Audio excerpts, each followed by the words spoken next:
Tania, la guerrière de Koh Lanta, le feu sacré, commente l'épreuve des poteaux, qui lui aura été fatale ce mardi 13 juin, sur TF1, au grand dam des téléspectateurs. Pourquoi est-elle si vite tombée?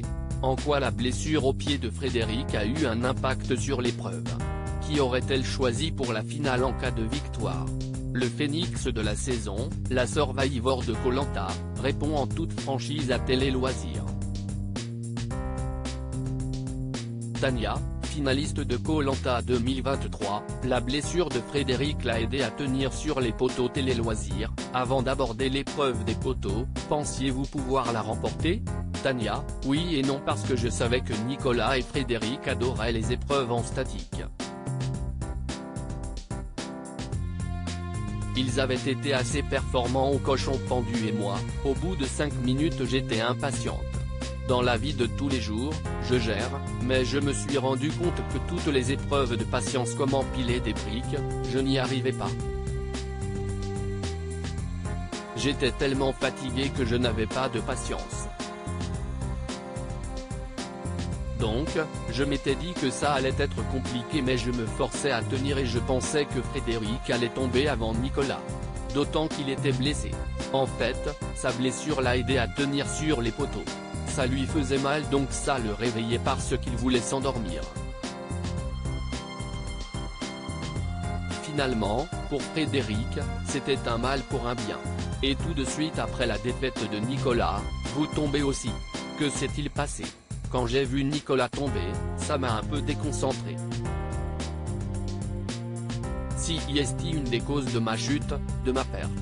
C'est parce que j'ai été surprise que je suis tombée. En plus, il y a eu un petit coup de vent au même moment donc j'ai perdu l'équilibre. J'avais perdu une dizaine de kilos, j'étais vraiment une plume, à chaque coup de vent, j'avais l'impression que j'allais m'envoler.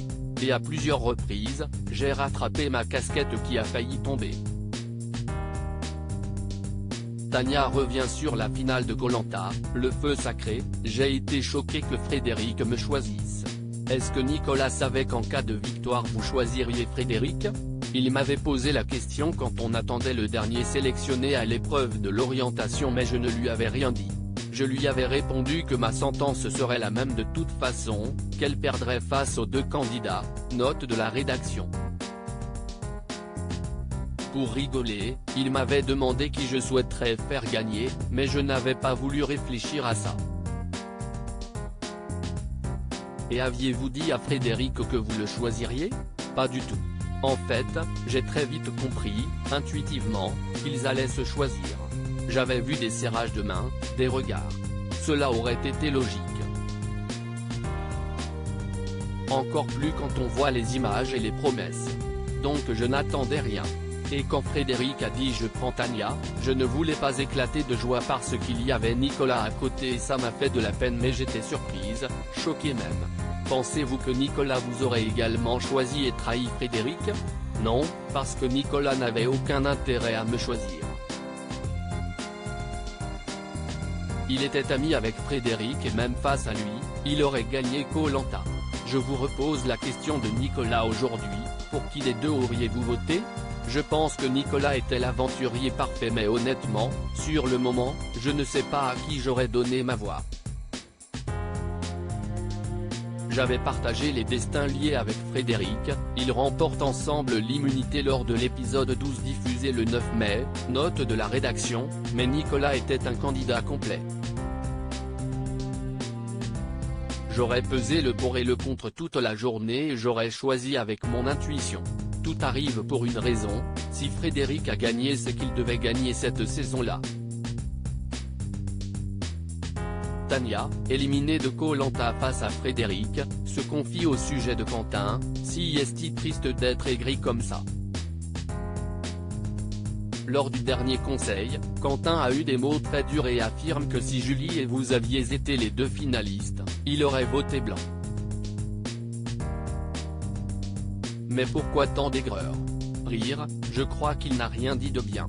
De toute l'aventure.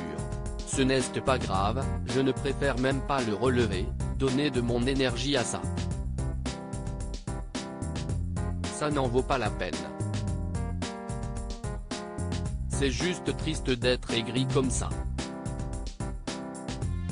On est heureux dans la vie quand on voit les belles choses au lieu de se concentrer sur le négatif. C'est souvent le cas, les personnes qui sont malheureuses, de base, diffusent cette énergie. Je pense qu'il ne doit pas être aligné. Mais je n'essaie même pas de comprendre quel est son problème.